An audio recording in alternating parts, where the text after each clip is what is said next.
So we're starting off strong with our first recipe, and it is a barbecued mushroom skewers.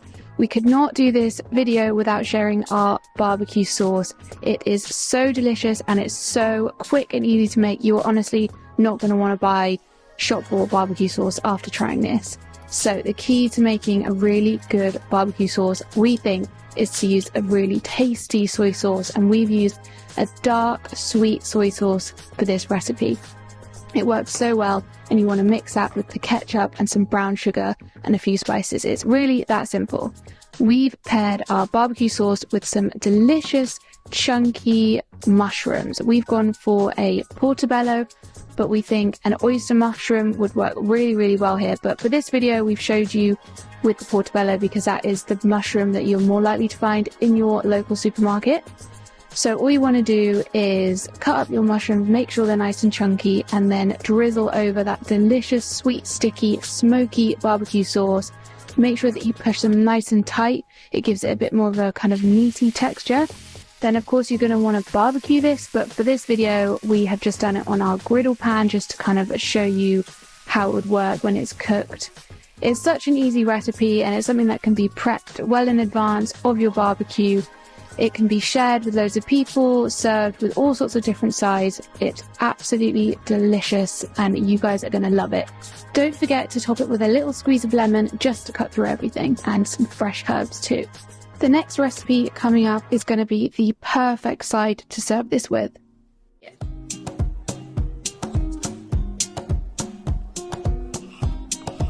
The main ingredient of this recipe are the tomatoes, so you don't really want to skimp on this bit if you can help it. So we're using these kind of two-tone mixed heritage tomatoes, one because they look really nice and they just taste delicious as well. So these ones have come from the vine, so they taste extra fresh and juicy and sweet, which is what you want because it is the main flavour that you're going to taste. After the tomatoes, we're going to chop up some pitted black olives. We've gone for a rough chop with these as you want them fairly small, but do not want them to disappear completely. The next ingredient is the lovely salty capers. We're adding in some peppery rocket. This is going to add in a little bit of texture to the dish. And then for the herbs, we're keeping it pretty simple and adding in some fresh basil and oregano. Try to get fresh where possible, but if you only have dry, then that'll work too.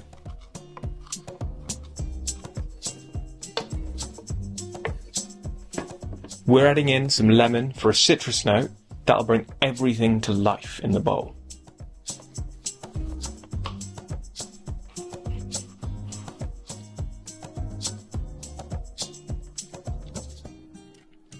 And then finally, we're adding in a pinch of salt to taste and a glug of extra virgin olive oil.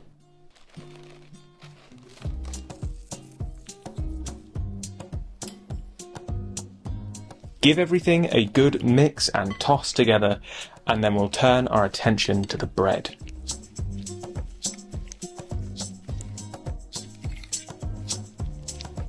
We've toasted thin slices of sourdough because it will crisp up really nice, and then rub that with a bulb of garlic just for a subtle garlic flavour. Top that bread with a hearty portion of Puttanesca salad.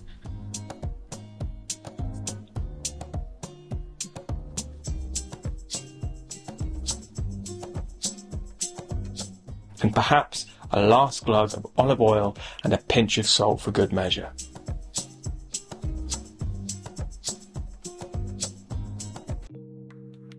So to begin this recipe, we're going to start by preparing the rhubarb. We're going to cut it on a diagonal into roughly 2-inch pieces. Smells like summer. Pop all of the rhubarb into a nice big mixing bowl, and then we're going to squeeze our orange. You could use orange juice from a carton if you wanted, but we just love the taste of freshly squeezed orange juice. So pour your orange juice over the rhubarb, and then we're going to follow that with some maple syrup and some vanilla extract. And once you've got all of that on, give it a good mix with a spoon to make sure every piece of rhubarb gets nicely covered. Carefully place the rhubarb flat side down onto a baking tray. But don't waste all of that lovely orange juice. Make sure you get that all up with a spoon and drizzle that over the rhubarb. Cover the whole tray with a piece of tin foil and then pop that in the oven to bake at 180 for 15 minutes. I'm going to be completely honest with you guys. I dropped it all on the floor. I was getting it out of the oven and I had it in the mitts and I pulled the tin foil off the top and dropped it all on the floor. Freya, to the rescue, has managed to salvage it and get them back together looking so nice. Now your rhubarb's cooked and it's time to start plating up the breakfast bowl. Start with your vegan yogurt, making a layer at the bottom of the bowl, and then on top of that put some lovely crunchy granola. Now the rhubarb's cooked, it's going to be super soft, so gently pick up each piece of rhubarb and place them onto the yogurt bowl. Top that with some strawberries and some of that lovely cooking juice from the rhubarb. Top with syrup, and then the final touch is some orange zest.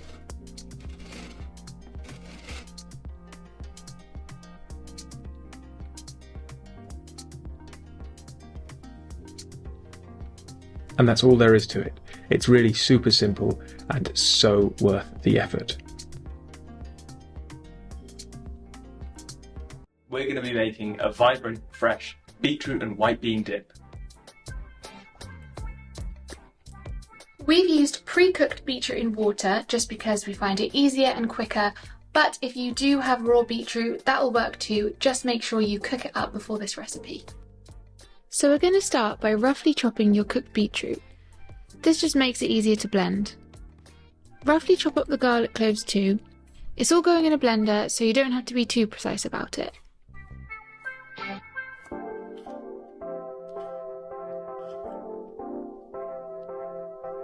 Grab your food processor and add in the chopped beets and garlic. You could use a stick blender if you don't have a food processor. Now we're going to add our cannellini beans. If you don't have cannellini beans, then you can use white beans or even chickpeas will work.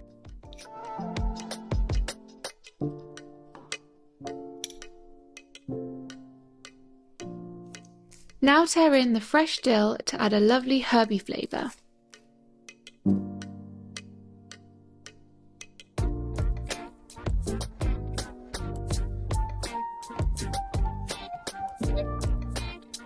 We're now going to add in a nice big squeeze of citrusy lemon for some tang. We're now going to go in with our tahini, but before we do, I'm just going to make sure I give it a really good stir. The creamy, nutty tahini adds a nice earthy flavour and makes this dip extra smooth.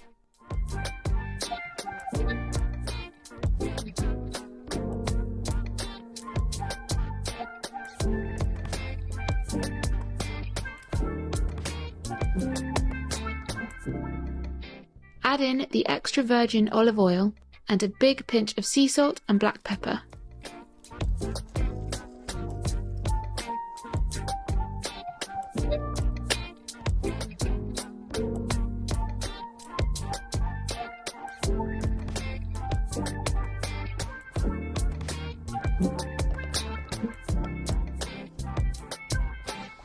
Blend it all together for a few minutes until smooth. I'm just going to give this a little bit of a helping hand and stir it a bit halfway through.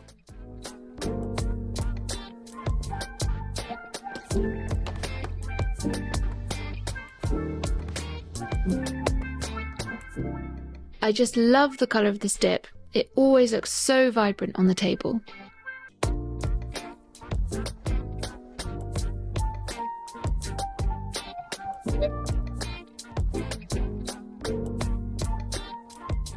So that is our beetroot and white bean dip. You could just leave it as it is, but we are going to add a few lovely little toppings just to finish it off. Finish with a drizzle of olive oil, some fresh dill, and a sprinkle of black sesame seeds.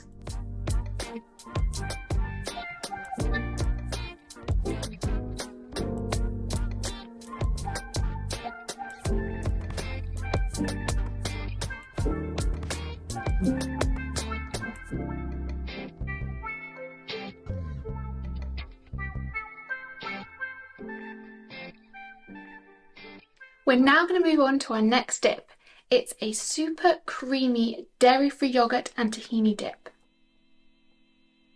To make this dip extra creamy, we are using one of our favourite yogurts. It's the Oatly Greek style yogurt, and it is so thick and creamy, honestly, it's insane.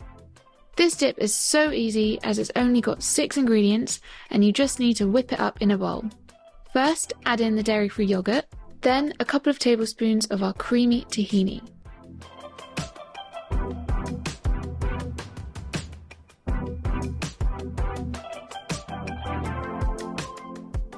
We're going to use a little bit of maple syrup for some sweetness, but if you don't have any, then you could use something like agave syrup as well.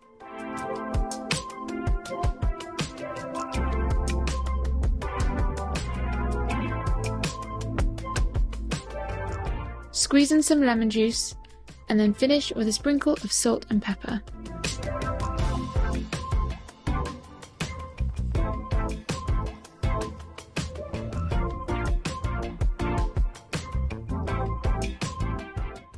Use a spoon to combine everything.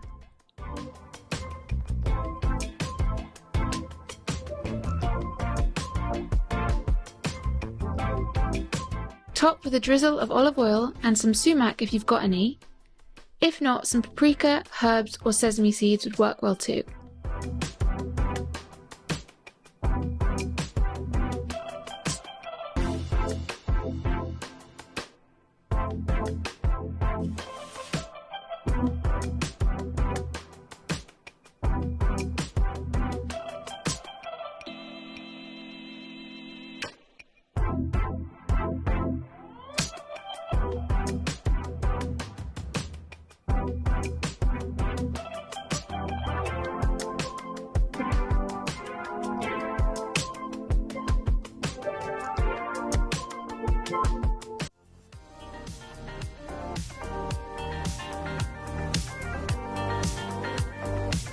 So obviously this recipe requires a lot of lemons, and we tend to buy the unwaxed ones because here in the UK at least, the waxed ones are often not vegan.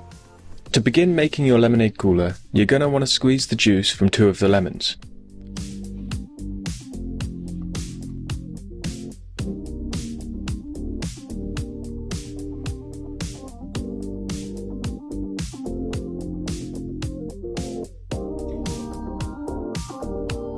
Our lemon juicer, although it's really pretty and looks lovely in our kitchen, doesn't actually have any way of catching the pips, so we're also passing the juice through a sieve just to make sure we don't get any pips in the drink.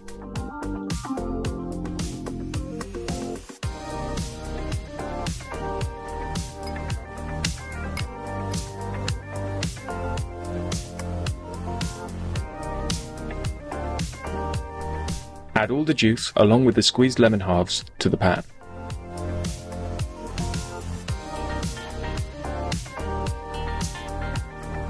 This drink definitely needs a little bit of sweetness in it because the lemons are quite tart, so we use caster sugar. You don't have to use caster sugar, you could use granulated sugar or brown sugar, any sugars would work, just gives that extra bit of sweetness.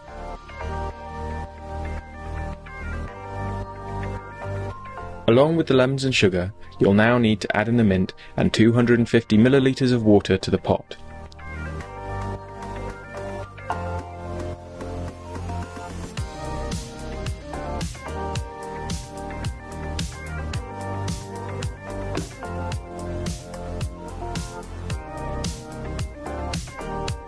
Bring this to a gentle boil and stir to dissolve all the sugar. This should only take a few moments. We're now going to leave this to one side to steep for about 20 minutes just to let all those lovely flavours infuse.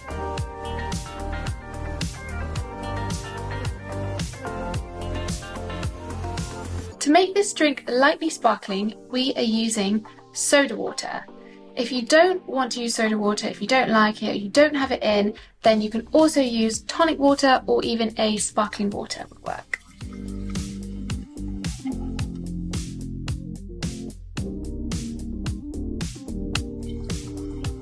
Into a large, roughly 2 litre serving jug, you'll want to add 1 litre of still water, 250 millilitres of soda water, and the lemony mint cordial that's been infusing for the past 20 minutes.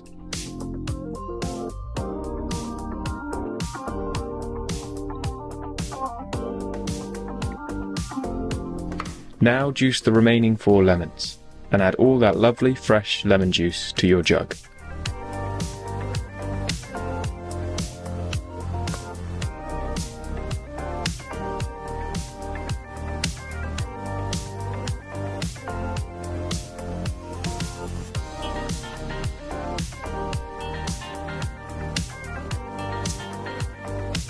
We're using bigger ice cubes just because they melt a bit slower.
To start this recipe, begin by cutting the mango. This recipe requires 1 mango.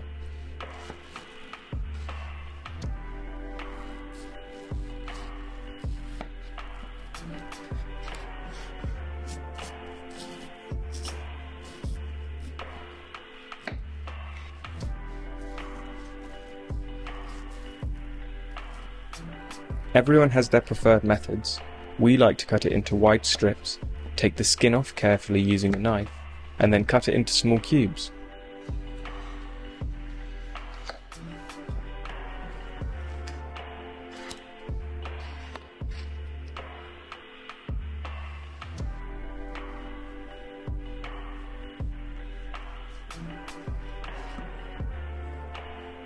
This dish is all about the prep. There isn't much cooking involved. It's mostly chopping and mixing together ingredients. It's so easy to make, which is why we love it so much.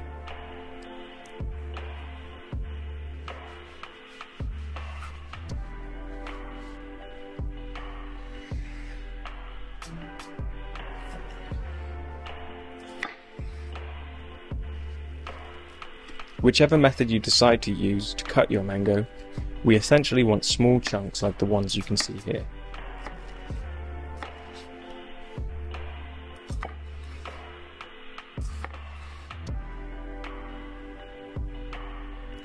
Add the mango to a large bowl along with 200 grams of edamame beans. We always have a bag of frozen edamame beans in the freezer, as they're perfect for throwing into dishes like this. We don't use them every week, so it's ideal for us to use frozen instead of the ones you keep in the fridge. Before adding them to the salsa, we add the edamame beans to a small bowl with some hot water and leave them for a few minutes to defrost. Next up, slice a couple of spring onions.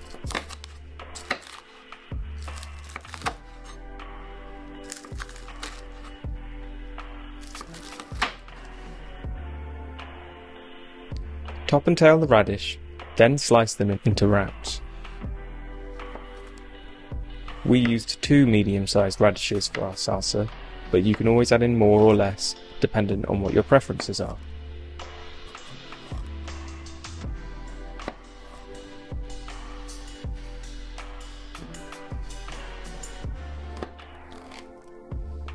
Grab a few sprigs of mint and remove the leaves.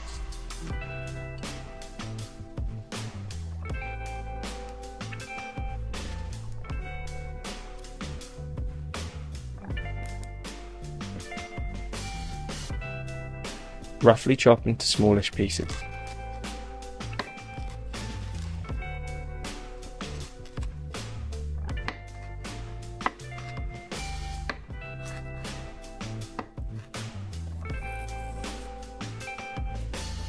Then grate some ginger. Peel half an inch or so and grate, then leave to one side.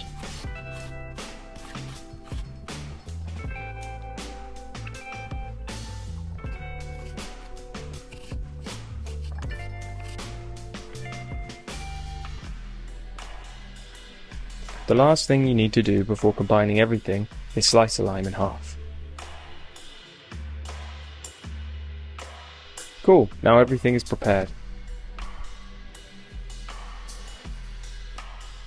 Bring back the bowl of mango and edamame and add in the chopped spring onion, radish, mint and grated ginger.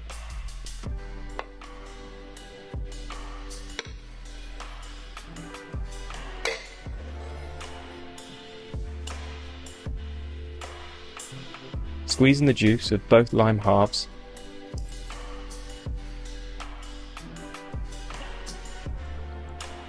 and add half a tablespoon of sesame oil, quarter teaspoon of salt and a pinch of pepper.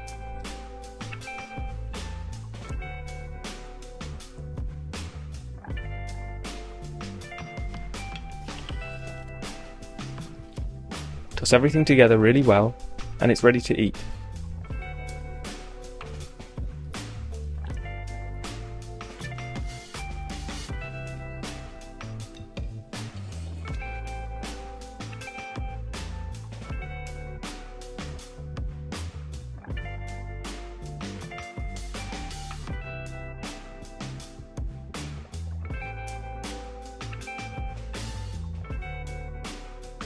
Cool, so that's it. Thank you so much for watching all the way through our video. Hit like, leave us a little comment of what you thought, but most importantly, make sure to subscribe to our channel. You don't want to miss anything. Bye! Leave us a little comment.